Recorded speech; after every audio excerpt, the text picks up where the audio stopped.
So if you were here last week or watching on the live stream, you would have heard that we began talking about our mission plan. So if you didn't get a copy last week, it's in Declan's Weekly, our e-bulletin, and there are also copies near the tap and go machines in the foyer. So if you'd like to collect one of those, you can.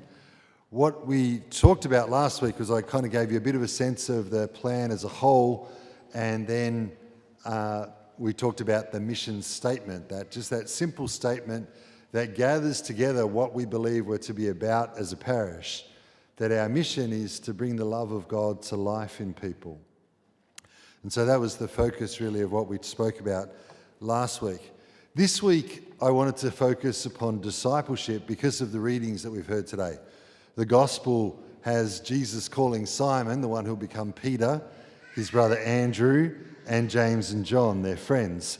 And so a key part of our mission plan is to encourage and invite us to become disciples, followers of Jesus. And so I wanted to talk about that a little bit with you today in the light of the gospel that we've just heard. The first place that I wanted to start with that is actually from the Pope.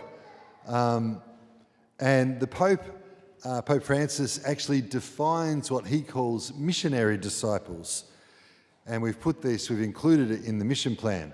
The Pope says, and this is a quote, "Every Christian is a missionary to the extent that he or she has encountered the love of God in Jesus Christ. We no longer say that we are disciples and missionaries, but rather we are always missionary disciples." Now that's coming from the Pope, but it goes right back to Jesus himself. In the gospel that we've just heard today, Jesus calls Simon, his brother Andrew, James and John to be his friends, to be his companions, but also to catch men and women, to be fishers of people, as Jesus puts it. So you can hear there the discipleship element, that's the following Jesus, the being the friend of Jesus, the staying close to him, but then there's also doing as he did, and doing as his first disciples did, which is drawing others into the love that God has for us. We've talked about a few other things in the mission plan that try and unpack what discipleship is, what missionary discipleship looks like. The first thing we did was we came up with our own little definition. And our definition here that we've used is a missionary disciple is a person whose friendship with Jesus ignites a desire to follow him completely and to share the love of God with others. So again, you can hear the elements that I've just been talking about. It's that because we're the friend of Jesus that we want to follow him completely, that we want our whole life to be given over to God. And then secondly, that we're to share the love of God with others.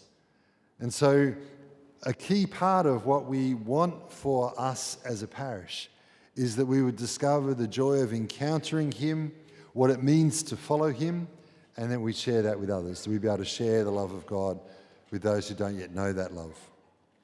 One of the other things that we've done here in the mission plan is we've also identified what we've called sort of characteristics, if you like, of discipleship. And these wouldn't be new to us if you've been in the parish for a little while, particularly around Pentecost. We've talked about these different characteristics. I won't go through them all, but it's things like the centrality of the Eucharist, how important it is that we're at Mass each week. It's also about having a life of prayer. It's about experiencing genuine Christian community, that disciples want to be connected and in relationship with others, not just with Jesus, but with their brothers and sisters. It's about having a heart for the poor and suffering.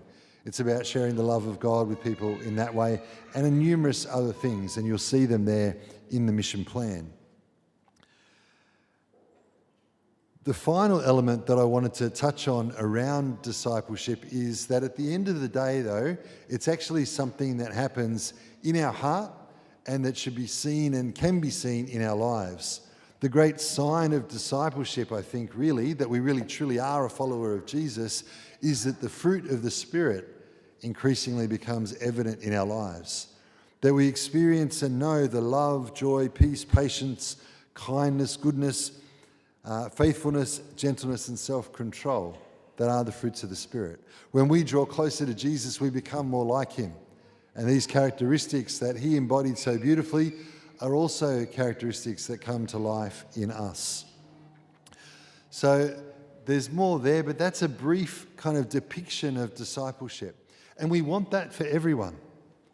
The fact that Pope Francis says to the whole church that we're all missionary disciples should help us to recognise that there aren't kind of two tiers of Christians, those who are really active and involved and those of us who maybe just show up sometimes or come from time to time. But rather we're all called to a life of discipleship. The next element of this is, well, how do we help people do this? How do we help people become disciples here in the parish?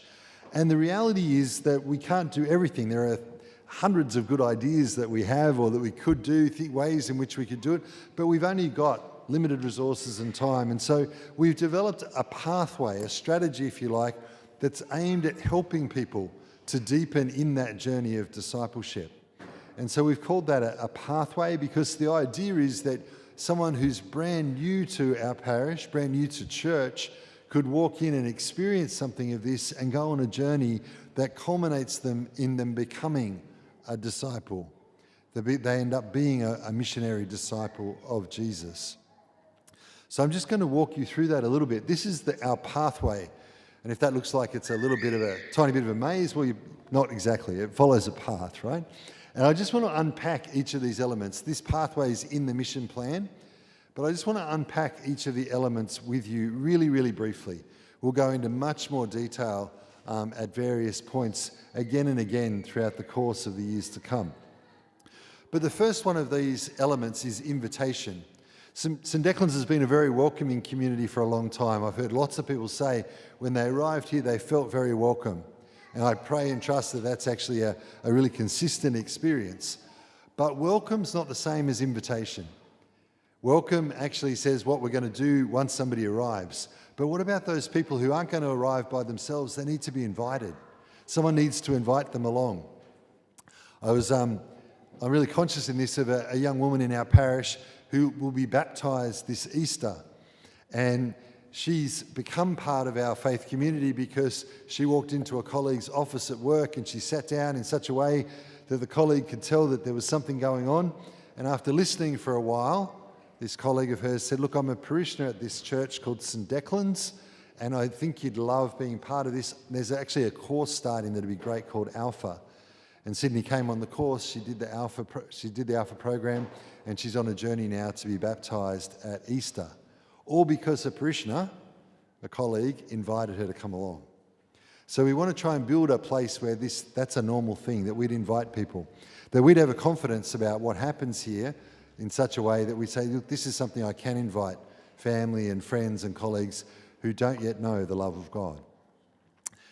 As the story of Sid suggests, one of the things we can invite people to is Alpha. Alpha is the tool that we've been using now for some 4 years or so to help people to encounter the person of Christ, perhaps for the first time or in a deeper way. And whether they've been parishioners or absolute newcomers like Sid, many people now, hundreds of people have been through Alpha here at St Declan's, and they've experienced something of that. We've also been able to help other parishes start Alpha. They've come and they've then returned to their home parish and begun Alpha there as well. So Alpha is just simply our tool that we use because it's a great program to help people to have that initial experience and encounter with Christ, or to help people to go deeper. And so many people have found that to be incredibly helpful. So we want to encourage people to experience Alpha for themselves. If they want to grow and know more about the person of Jesus, this is the thing that we direct people to. Alpha this year will start, the first course will start after Easter. The third element in that discipleship pathway, that sideways figure 8, are what we call life groups. This is the small group structure, the fundamental small group structure that we have in the parish. These are groups that vary from anything from about 8 to 25 people, and they gather regularly to connect, so to be together, to be in relationship with one another, to learn and grow together, and to pray together. It's a very simple format, and it's been a really rich experience for people to experience that sense of Christian community, that they're no longer anonymous when they come to Mass, but they're connecting with others Christian community is one of those elusive things because it's different to friendship. It's based in our friendship, but one of the key uniting elements of that friendship is our relationship with God, that we share that together. And that means that there's a quality to those relationships that's different from other friendship groups. It's not getting rid of your old friends and it's not replacing them in any way. It's recognizing that there's something different that happens when we gather around the person of Jesus, when we share our faith together in that way. And so life groups are our tool for that. We'll talk much more about life groups over the course of the coming year. The next element is ministry. And it's our hope and expectation that everybody would serve in the parish according to their gifts and their capacity. Literally every week here at St Declan's, hundreds of people serve in ministry. Literally every week. But we would like that to be something that's true of each and every person because all of us have gifts to contribute.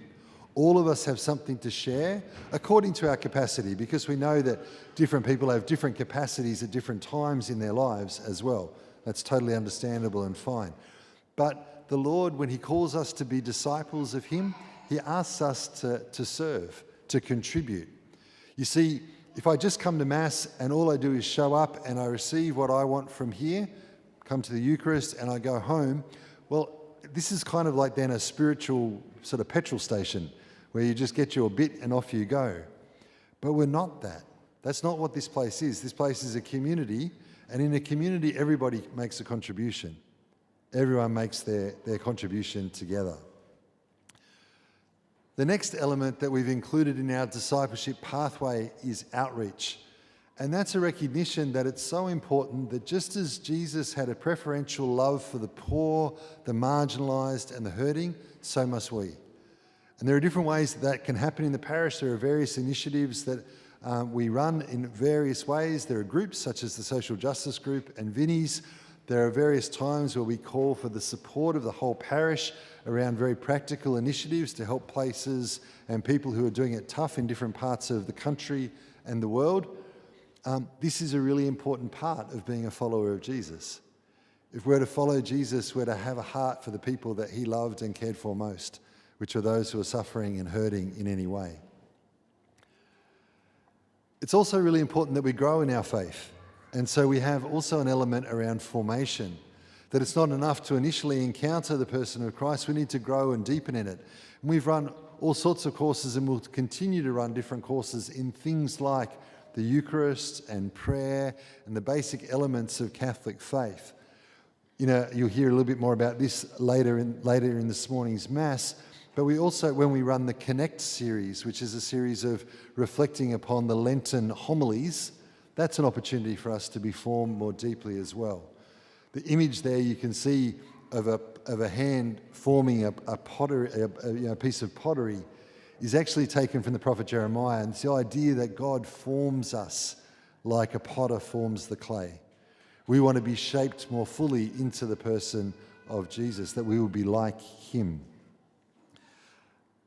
Then last, but by no means least, we also have the element of worship. The element of worship. That centres on the Eucharist that we gather for each Sunday. But there are also other ways in which we worship God, of course, other ways in which we pray. Ultimately, it's to make our whole lives an act of worship to God. So there are different ways that we can enter into prayer. But one of the things that I wanted to just draw to your attention at this point is to say you'll notice that it's at the very centre of our pathway and that things flow in and out of it. That's because everything flows in and out of the Eucharist, at the end of the day, out of our relationship with God. And so the different elements of our pathway have the Eucharist at the centre, and they also, everything else gets its life and energy from the Eucharist and is directing us towards the Eucharist. There's more we can say about that and more we will say about that. But I want you to hear the centrality of the Eucharist for our lives as Catholics. At this point, I'm hoping that you're sitting there thinking, wow, there's some amazing things happening here in our parish, and that's absolutely true. I'm also hoping that you're thinking, you know, I've been involved in some of those things, but it's clear that there's more for me if I want to grow in my relationship with God Fantastic. That's exactly what I would hope you'd be feeling. That there are other ways that you can connect and deepen in your relationship with God. You might also, though, be thinking, well, I can see myself in one or maybe two of these, but I'm not so excited about the other things. You might think, I don't do groups. You might think, I haven't got time for this or that. And what you might be thinking is, well, is there a place for me here at St Declan's? If I can't see myself fully on this pathway, do I really belong here? And I want to say really clearly and unequivocally, of course you do. Yes, you absolutely belong. We've prided ourselves and continue to pride ourselves on being a really inclusive community that welcomes everybody wherever they are in the journey of faith. Nothing changes there. Everybody is welcome. But we also want you to know that there is more. We want to invite you without putting pressure on you or making you feel guilty about not doing this or not doing that. We want you to be invited to know that there's more. That there are other ways in which you can deepen in your relationship with God and enter more fully into the life of faith and discipleship and make your contribution to our parish community. So just recognise in that everybody is welcome. You're all part of the parish. There are no first tier or second tier parishioners. But just know too that we're inviting you to embark upon this pathway. You'll see that figure 8 symbol on its side, it's an ancient symbol of infinity. And the idea here is that this path isn't a linear journey that you start at one end and you end at the other and you're done. It's actually a journey that is lifelong, that we keep on going on, that we continue to undertake. And so I want to invite you as we enter into the Eucharist today to consider how you might like to join in the pathway, how you might like to partake of one or more of those different elements that you've heard today.